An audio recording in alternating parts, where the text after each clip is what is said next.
Next काय तर बघा, दोन नावे म्हणजेच काय तर बायनॉमियल नॉमिनक्लेचर देण्याची वर्गीकरण पद्धती कोणी सुचवली? 2018चा प्रश्न आहे. सेम तोच प्रश्न विचारला होता. तर कार्लोस लिनेस.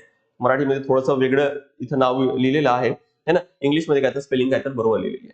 ठीक आहे. नेक्स्ट बघा, आधुनिक योजनेनुसार वर्गीकरणाचे 5 किंगडम खालीलप्रमाणे आहेत है ना. कोणते आहेत तर ते आपण लिहू. बघा, आधुनिक योजनेनुसार म्हणजे काय तर जे RS विटकर आहे यांचीच 5 किंगडम मध्ये कोणते आहेत तर मोनेरा, त्यानंतर होते काय तर प्रोटिस्टा, त्यानंतर फंगी किंवा फंजाय म्हटले इथं, प्लॅन्टी आणि काय तर अॅनिमिलिया, जो सेकंड ऑप्शन दिलेला आहे बघा.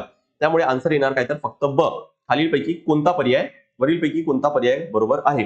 फक्त ब.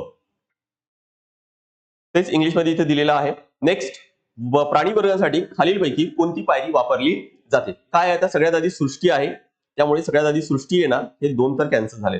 त्यानंतर मग आहे काय तर संघ आहे, त्यामुळे काय तर हा चौथा आहे, हा कॅन्सल केला मी है ना. बघा, सृष्टी, संघ, वर्ग, ऑर्डर, कूड,